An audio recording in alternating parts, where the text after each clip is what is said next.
Yo, welcome back to Kampus Tekno. So, hari ini Kampus Tekno punya segmentasi baru. Seperti yang udah kalian lihat di judul, yaitu GBOT. Apa sih GBOT? GBOT itu singkatan dari gak banyak orang tahu, guys. Karena di segmentasi ini kita bakal ngebahas tentang knowledge barang IT yang sebetulnya itu penting untuk orang tahu dan akhirnya lebih aware dengan barang tersebut. Nah, hari ini kita akan bahas mulai dengan CCTV dulu. Seperti yang kalian lihat di sini udah ada kanan kiri gua ada CCTV. Kita akan mulai bahas dari CCTV, tapi sebelum itu tonton intronya dulu.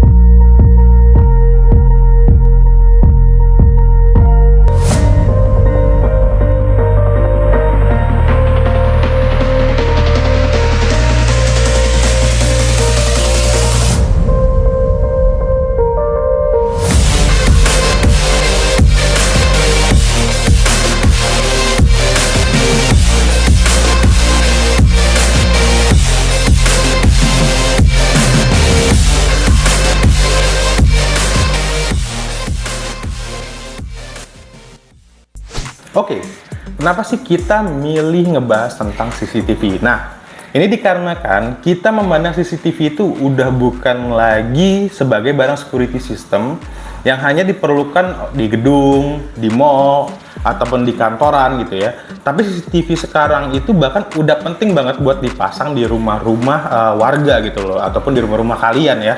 Kenapa? Karena belakangan ini makin marak berita-berita tentang kasus pencurian ataupun kemalingan di rumah-rumah gitu loh. Entah itu kemalingan motor, perampokan di dalam rumah, dan lain-lain.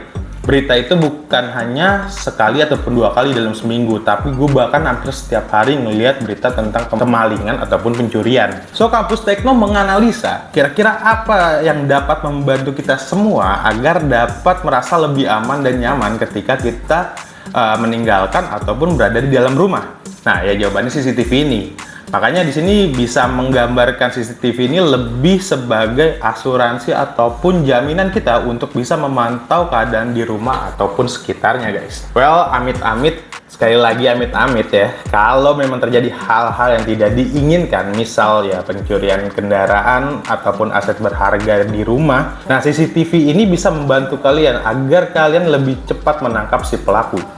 Karena bukti rekaman video dari CCTV itu tentunya bisa menjadi bukti yang sangat valid dan jelas, sehingga bisa mempermudah ya bapak-bapak penyidik gitu di kepolisian agar bisa menangkap pelaku lebih cepat. Oke? Dan itulah sedikit penjelasan tentang CCTV. Nah, sekarang kita akan ngebahas pertanyaan-pertanyaan yang masih sering keluar dari teman-teman ketika ingin memasang CCTV. Nah, biasanya apa aja sih yang masih ngebuat teman-teman di luar sana masih bingung gitu kan, ataupun ragu untuk pemasangan CCTV di rumah?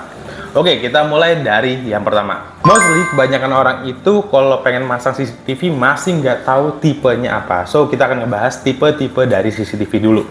Nah, kendala yang ini cukup awam sebetulnya ya kan, ditanyain sama customer-customer Surya Mandiri Komputer juga. Karena kebanyakan dari mereka masih bingung untuk mencocokkan CCTV mana yang harus diambil karena terkendala entah dari biaya, terusnya spot untuk pemasangannya, titik-titiknya, dan juga ya lain-lain lah ya. Oke, gue bakal jelasin di sini beberapa tipe CCTV dan kelebihan kekurangannya. Pada dasarnya kamera CCTV itu dibagi menjadi dua, yaitu ada indoor dan outdoor.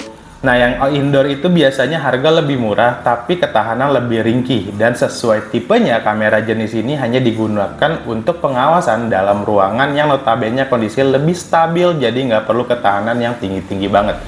Contoh barangnya kayak gimana? Ini adalah salah satu contoh kamera untuk indoor. Bisa nggak sih dipakai di outdoor? Bisa juga sih, tapi ya resiko ditanggung kalian ya. Oke, yang kedua, lalu ada kamera outdoor. Nah, kamera ini tentunya biasanya harganya lebih mahal, bentuknya lebih kokoh, lebih gede, dan daya tahan yang tentunya lebih tinggi daripada CCTV indoor. Karena posisi kamera ini biasanya akan dipasang di luar ruangan dengan kondisi yang lebih ekstrim. Contoh kamera outdoor ini. Nah, kamera ini ya bisa kelihatan ya, lebih kotak gitu biasanya.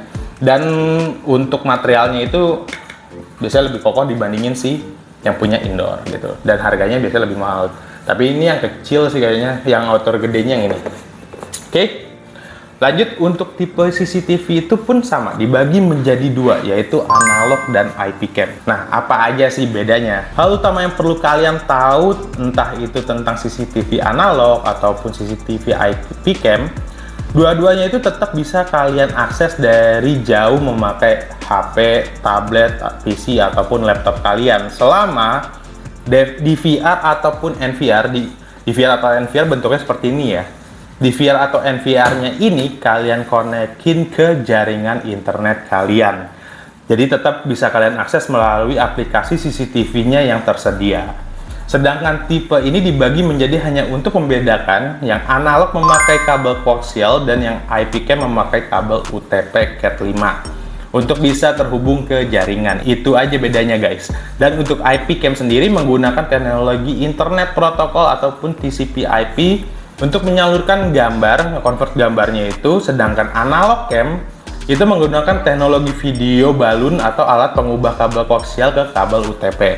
Keduanya tetap menggunakan sama-sama kabel UTP Cat5 ataupun kategori 5. Oke, kita akan lanjut dengan keunggulan dan kekurangan dari sistem kamera analog dan IP cam.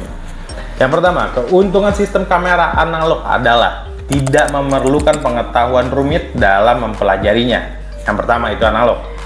Lalu yang kedua, variasi produknya cukup banyak, mulai dari kamera, DVR, dan peralatan pendukung lainnya. Ketiga, harga lebih murah dibandingin IP kamera yang kelasnya sama. Yang keempat, konfigurasi peralatan dan setting lebih mudah. Lalu yang kelima, kualitas gambar dari DVR ini sangat baik dan gerakan objek tampak real ya. Lalu yang keenam, rambatan video bisa lebih jauh karena kabelnya bisa lebih panjang.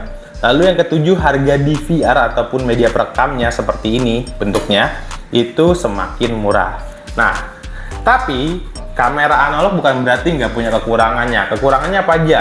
Yang pertama, instalasi kabel sedikit lebih berat dibanding IP kamera. Oke? Terutama jika mempunyai kebutuhan di banyak titik.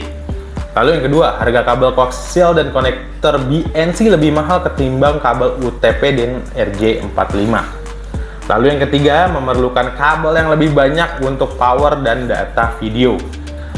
Yang keempat, lebih mudah dipengaruhi noise ataupun intervensi. Jadi ketika ada rekamannya itu kita putar balik, itu sometimes banyak intervensi ataupun noise yang ngeganggu si rekaman.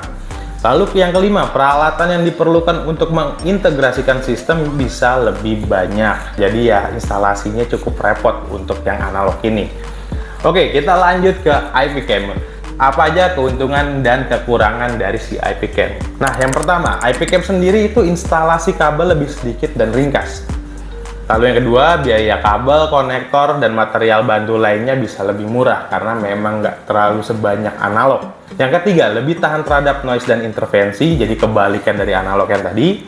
Lalu ke yang keempat, jika akan ditransmisikan lewat udara ataupun wireless, maka wireless IP kamera lebih aman dari penyadapan dibanding kamera analog guys. Lalu yang kelima, peralatan yang diperlukan untuk mengintegrasikan sistem lebih sedikit. Lalu yang keenam, teknologi TCP/IP itu kan terus berkembang, sehingga secara fitur ini lebih baik untuk masa mendatang dibandingin yang analog mungkin yang ya masih udah ketinggalan zaman gitu ya. Karena apalagi teknologi internet ya terus berkembang pesat gitu loh. Oke, cuman bukan berarti kamera IP itu nggak ada kekurangannya, tentu ada guys. Yang pertama, kamera IP itu diperlukan pemahaman yang mantap terhadap dasar-dasar jaringan LAN dan internet. Jadi lo mesti paham dulu, kalau nggak pasti colok, yang ada nggak bakal nimbul itu gambar dari si kamera. Lalu yang kedua, setting dan pengaturannya lebih kompleks. Ya, seperti yang nomor satu bilang tadi, ya kan, untuk kerugiannya. Lu sebelum menginstalasi kamera IP, memang harus diperlukan pemahaman yang mantap. Karena yaitu setting dan pengaturannya juga lebih kompleks ya. Lalu yang ketiga, kekurangannya itu panjang kabel UTP dibatasi oleh jarak. Secara teori maksimal 100 meter, akan tetapi bisa dibantu dengan penggunaan switch. Jadi setelah NVR, kalau emang lo mau extend lebih dari 100 meter panjangnya, itu lo harus pakai switch lagi, di extend lagi sampai berapa ratus meter lagi, begitu terus sampai akhirnya ketemu antara NVR dan si kameranya gitu. Oke, lalu yang keempat, harga kameranya itu lebih mahal, totally lebih mahal dibandingin dengan si analog. Demikian pula dengan harga adaptor PoE-nya ataupun power over Ethernet-nya. Jadi di sini ada adaptor PoE dan itu cukup mahal. Dan yang kelima itu DVR standalone yang langsung support ABI kamera atau disebut NVR-nya ini barangnya masih sedikit dan lumayan mahal, tapi sebetulnya untuk sekarang itu udah cukup banyak NVR-nya guys. Jadi lo nggak perlu khawatir kayak Hikvision ini dengan berapa port nih ya? 8 apa 5? Oke, ini 8 port, itu juga udah banyak di pasaran, di Tokopedia lo bisa cek. Lalu yang keenam, beberapa software NVR masih berharga mahal. Nah, jadi untuk nemenin si hardware NVR-nya ini, lo itu ada yang bisa pakai aplikasi bawaan, ada juga yang bisa pakai software beli lagi. Nah, software-softwarenya ini ternyata harganya memang cukup mahal guys. So, better mungkin pakai aplikasi bawaan dari brand si NVR tersebut. Oke, lalu yang ketujuh, perencanaan bandwidth menjadi isu penting kalau memang lu pengen pakai IP cam. Karena kenapa? Bandwidth itu kan akan mempengaruhi koneksi di dalam satu tempat ya. Jadi berapa banyak koneksi yang mau dibagi untuk berapa banyak bandwidth yang mau dibagi ke CCTV itu benar-benar harus diperhitungkan, daripada karena lu masang IP cam, WiFi di rumah, internet di rumah itu bakal jadi lebih lemot ataupun lebih lambat. Jadi bener-bener lo harus perhitungkan kembali kalau lo memasang IP cam. Oke, jadi yang nomor 7 itu perencanaan bandwidth menjadi isu penting ya, jangan lupa. Lalu yang ke-8, dibanding analog, gerakan objek pada IP cam umumnya mengalami perlambatan atau seperti gerakan astronot di bulan. Jadi kayak moonwalk gitu, kayak ngambang-ngambang. Kecuali pada produk-produk kategori high-end. Nah, ada beberapa memang untuk produk IP cam ini yang harganya cukup tinggi, dan itu ya berbanding lurus dengan harganya ya, tentunya harga dengan spesifikasinya. Kalau yang high-end tentunya harga lebih mahal, tapi untuk kekurangan seperti yang tadi dibilang kayak bakal moonwalk gerakannya, recordingnya jelek, segala macam, itu nggak bakal ada karena ya teknologi lebih tinggi, tapi otomatis harga lebih mahal. Oke. Lalu yang kedua, kita akan bahas tentang kekhawatiran tentang budget biasanya. Karena banyak orang di luar sana sebetulnya pengen pasang CCTV tapi beranggapan wah CCTV bakal mahal, nguras internet ataupun listrik, kali mikirnya seperti itu. Karena biasanya jadi concern utama tuh orang-orang ketika pengen masang CCTV di rumah ya. Kebanyakan pasti berpikir pasang CCTV itu mahal dan harus siapin budget banyak banget. Nah, kalian juga bisa pakai DVR atau NVR kecil yang sebetulnya seperti ini, yang hanya 4-5 port aja. Kalau ini 8, ada yang 4-5 port untuk CCTV 1 atau 2 buah. Dan itu harganya juga cukup murah. Dan kalau memang budgetnya pengen di-press lagi ya kalian nggak usah pakai IP cam, pakai aja yang analog gitu, pakai yang DVR. Toh cuman untuk memantau keadaan di luar rumah ketika kalian sedang tidur ataupun sedang di luar rumah gitu loh. Jadi nggak perlu yang terlalu wah gitu, yang penting kelihatan aja sudah cukup. Karena bukti dari rekaman video itu akan menjadi apa ya, bukti otentik atau yang bisa kalian bawa ketika kalian ngelaporin ketika ada kejadian. Jadi video-video itu bisa banget ngebantu ya, tadi yang udah gua bilang ya, video-video itu bisa banget ngebantu teman-teman bapak penyidik dari kepolisian nanti untuk mengusut kasus tersebut gitu, kalau memang terjadi hal-hal yang nggak diinginkan di rumah kalian. Oke, lalu pertanyaan ketiga yang sering banget gue denger nih ya, kalau untuk budget ya udahlah ya, karena sebetulnya untuk yang analog aja, tipe analog, paling DVR-nya cuma beberapa ratus ribu yang untuk 4-5 port, terus kameranya juga 150 sampai 300 ribuan gitu loh. Jadi budget mungkin masih bisa under 1 juta dengan hitungan harga kamera, harga DVR, sama biaya instalasi. Jadi kayaknya mungkin masih bisa under 1 juta. So, dibandingin lo beli handphone yang nggak ada under 1 juta ya, kebanyakan bisa di atas 1 juta semua kecuali barang second. Itu kayaknya worth sih gitu loh untuk masang CCTV di rumah kalian. Mau bagaimanapun bentuk rumah kalian, kayaknya memang udah harus saatnya kita masang CCTV demi keamanan dan kenyamanan kita masing-masing di rumah gitu. Lalu pertanyaan ketiga yang sering banget gue denger nih tentang pemasangan CCTV, yaitu tentang spot pemasangannya. Karena kalau balik lagi ini tergantung kepada siapa sih kalian membelinya gitu kan. Karena ketika lo memasang spot itu, misalnya lo ngeliat, aduh ini rumah gue ternyata sudutnya cuma begini, angle-nya itu nggak terlalu luas segala macam. Sebetulnya nggak perlu khawatir, atau lo pengen pasang di luar cuman nggak mau kelihatan di balkon atas gitu, di atas balkon rumah lo. Ya sebetulnya itu bisa kayak di luar bisa dipasangin tiang, ataupun di dalam rumah bisa dipasangin bracket seperti itu. Itu tergantung kepada siapa lo ngebelinya ya. Kalau emang lo masih bingung juga, konsultasi untuk pemasangan CCTV, gampangnya lo bisa ngubungin langsung Surya Mandiri Komputer sih ya.